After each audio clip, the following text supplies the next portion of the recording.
Hi guys, today I'm gonna pick the 5 best live performances of 2023. I saw over 100 bands this year and I'm gonna pick the 5 best.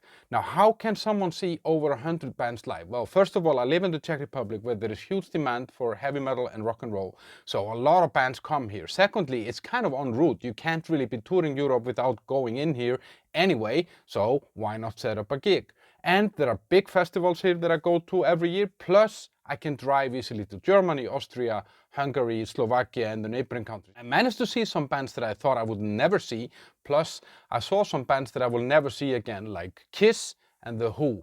Before I start on the main list, I will do some of my honorable mentions. So my first honorable mention is Deep Purple. I saw Deep Purple in June this year, and I saw them also 20 years ago, so I was kind of, and in the meantime I actually got more into them than I was 20 years ago, so I was kind of hoping to see them again, and I was surprised because, I mean, it was very nostalgic of course, but they were actually better than 20 years ago, and the main difference was that I felt that this time around, Ian Gillan, the singer, has kind of realized that what he's capable of, so he doesn't try the same stuff as he did 20 years ago, and then therefore he doesn't really fail. It was good atmosphere, great songs, and a really nice concert, and I can highly recommend, if you have a chance, go and see Deep Purple. They're better than, 20 years ago, as I say. The second honorable mention is, I would say, for professionalism, and that was kind of the most professional concert that I saw this year. That was Megadeth. I saw them in August, and Dave Mustaine, he's a perfectionist, but I feel that right now, with the band that he has and the guys that are playing with him, he has managed to take that to a whole different level. I've seen this band many times live, but they have never been better than now. And the whole thing, sound, setup, lights, video, all this stuff, it's just perfect. It might not have been the most fun concert that I saw because he was honestly playing songs that I didn't really like and he's not great with the crowd, but it was for sure the most perfect performance that I saw this year. My third honorary mention is a band called Quen or Quen. I don't know how to pronounce it, honestly. It's a pagan black metal, Viking metal band out of Sweden. I saw them play here with Insomnium and in Morning in the autumn, I think it was in October, and they kind of blew it out of the park. I've never seen an opening act in a gig get the crowd going in the way that Quen did in this concert. And you know, they have amazing riffs, amazing kind of melodies, and then they sprinkle the whole thing with some amazing guitar solos. So if you don't know this band, Quen, and if they're coming around somewhere where you live, you gotta go and see them. And check out, they have 2 albums out, they're really good. Fourth one is Paul Di'Anno, and he is there because I never thought I would see him. I mean, he sang the first 2 Iron Maiden albums, I fell in love with those albums, and I always had this idea that I would love to see him sing, because I actually liked him a lot as a singer, and he felt that he gave Iron Maiden a completely different dimension than Bruce Dickinson does, for example, or Blaze Bayley did back in the days. He has had some major health issues. He's stuck in a wheelchair, but that doesn't stop the guy from touring the world. I could see yesterday that he was announcing a tour of South America. So the guy is going everywhere despite his issues. And on this gig that I saw just 2 weeks ago, he was sick. He had, what is it called, pneumonia, or I don't know how to say it, the lung thingy. And that didn't stop him from drinking on stage, smoking on stage, spitting on the stage, and asking the crowd for cocaine, because that would help the blood flow to the lungs. But he did actually remarkably good on those songs. And I mean, he did 13 songs, 11 of them were singing, 2 were instrumental, and he was smoking during that break. But yeah, he did really good, and I'm really happy that I can take Paul Di'Anno off my list of things to see before I die. And my fifth and final honorable mention before we get into the main list is Hypocrisy from Sweden. That's a old kind of melodic death metal band, started I think late 90s or early 2000s or something like that. And the thing is with them, they were the biggest improvement that I've seen, because I actually saw them last year and then again this year. And last year I was really disappointed because I liked their music, but the live performance wasn't great. But then I saw them at the festival this summer and they were fucking amazing. And that was the biggest upgrade that I've seen between a band, between 2 gigs. It was like night and day. The lights, the show, the sound, the atmosphere, everything was better. So Hypocrisy, they won me back. And just before we go into the top 5 live performances of 2023, according to me, then I would like to ask you to like this video and subscribe to my channel. That really helps. Now, the 5th best band that I saw this year is Sepultura. I had seen them actually last year as well, and I wasn't very impressed.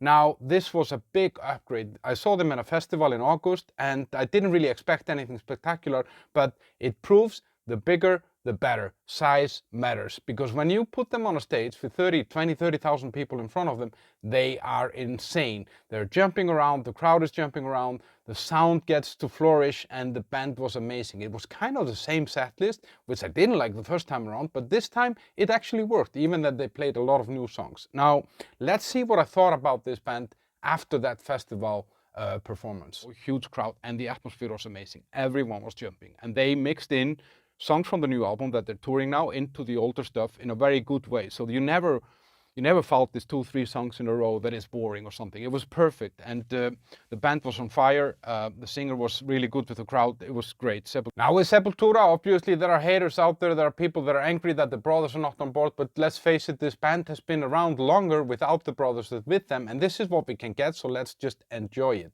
I'm gonna see them again. They're going on their final tour. I'm gonna see them in October this year. I have a feeling that there will be a reunion somehow. There will be one final gig or something where the brothers come on stage. But let's see, who knows? It will be interesting. And there are more hated bands, or more bands that have a lot of haters on my list. So let's stay tuned for that. Fourth best live performance of 2023 is Airborne from Australia. Now, I was never really into this band. They were playing at a festival in June that I was going to anyway, and there were honestly a lot of other bands on that festival that I was more excited about, like Pestilence, Ghost, Dark Tranquillity, Paradise Lost, and Spirit World, and yeah, just a lot of other bands. And I kind of didn't think that I would like this band, but that was just, they took it to a different level. I mean, there was the whole rock and roll show. They had fireworks. They were running around the stage. They threw beers into the crowd. They did a whiskey ceremony on stage. The sound was amazing. Everything was perfect. And you had the feeling that these guys were playing the last song of their lives, but they probably did it all over again day after somewhere else. Airborne, that was my fourth best performance of 2023. The third best live performance of this year for me was Catalysm from Canada. Now, that's a band that I wasn't really into in particular. I saw them twice in the year. I saw them early in the year, and then I saw them again in that festival where I picked Sepultura, and there they actually were also great. So I was in for a surprise when I went to see them. So let's see what I said in my concert review of Catalysm in Prague. Because people were switched on from the first minute. I mean, there was a mosh pit, as you can see here, in almost every song. It really surprised me how tight it was with just one guitar. Now, I am not sure that I would want to be Soilwork going on stage after Cataclysm. It kind of would feel like coming home and Rocco Siffredi is leaving your bedroom. You just go to the kitchen or to the living room. You don't go in there, you know, like at least for 2-3 days. So yeah, I'm not sure I would go into the bedroom after Rocco Siffredi, and I'm not sure I would want to go on stage after Cataclysm. And when I saw them second time in August at that festival, they had a new album out, and they took some songs of that, and then it kind of clicked for me that this is a band that just makes albums that sound great live. So I'm gonna see them again. They are coming here in next summer to a festival, so I booked tickets already, and I really look forward to seeing Cataclysm again. Now, as I said earlier, there are bands out there that have haters, and the band in the first two spots both have that in common. But in the second spot is a band that everybody loves to hate and loves to love and loves to disagree about, and that's Metallica. It's a band that can almost never make us happy, but they made me very happy this year.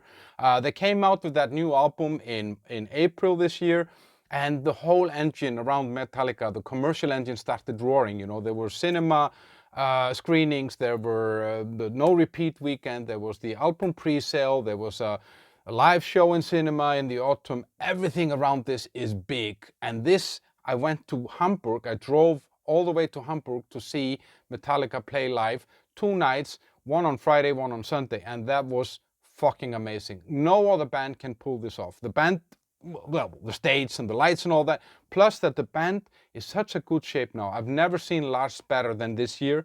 I've seen this band, I don't know, 20 times or something like that. Lars has never been better than now, and there is some renewed energy in this band that I think came from the success of this album.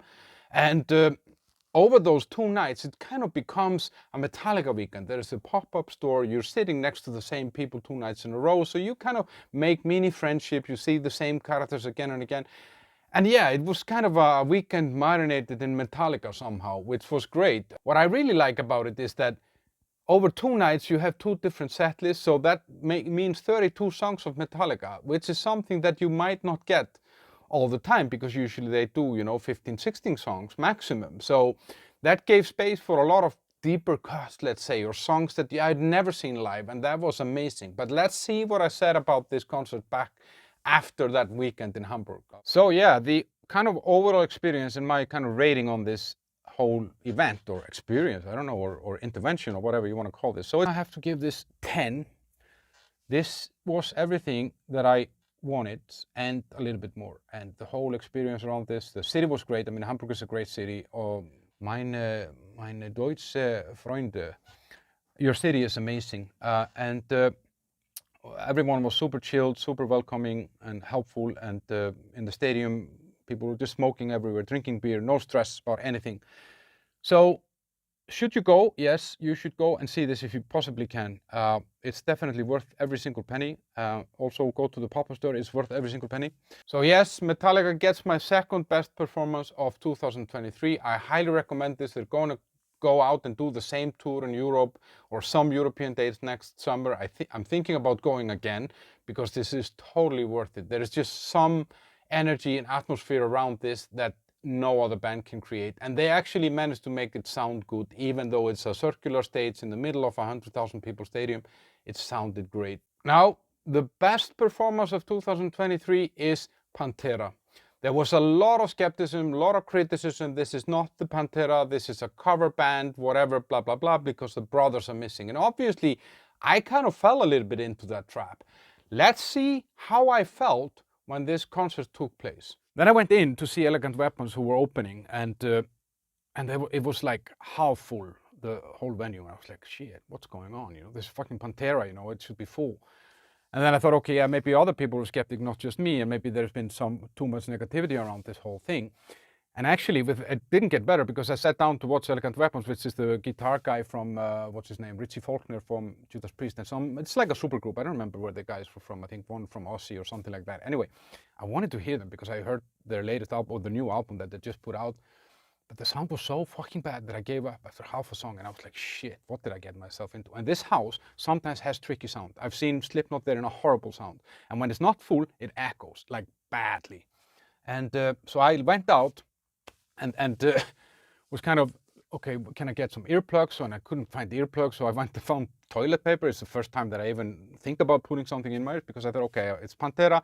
All these years, I'm gonna sit it out, even though it's gonna be shitty sound and whatever. I'm gonna put the fucking toilet paper in my ear. And then my friends didn't show up on time, so I was a little bit like, I was lonely there, and started talking to some British guys, and my kind of skepticism towards the concert didn't get better, because I asked them, why aren't you watching them in England? And they said, well, because Phil Anselmo isn't popular in England because of some racist stuff. And I was like, what the fuck, you know, like, I said stupid stuff 30 years ago, but no one is canceling me today. I was like, maybe this isn't gonna be great, you know. And then, yeah, I'm sitting there on my own with the fucking toilet paper, and they started with a new level, and then I realized, okay, maybe my skepticism is a little bit wrong. This seems to be okay. And then they went on to Mouth for War, and then Strength Beyond Strength, which is one of my favorite songs with Pantera.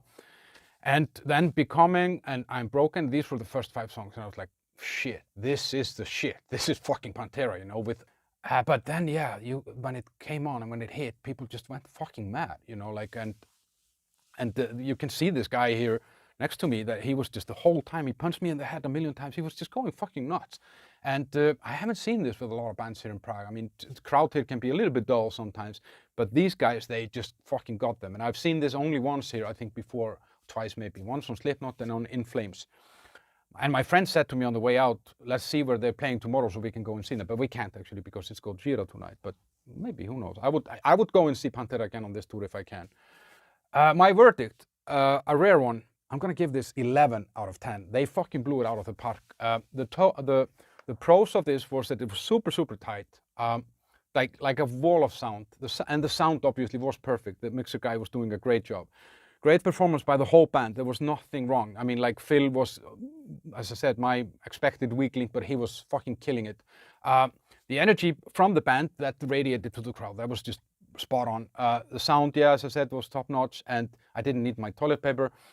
All the right songs were there. I didn't feel that anything was missing.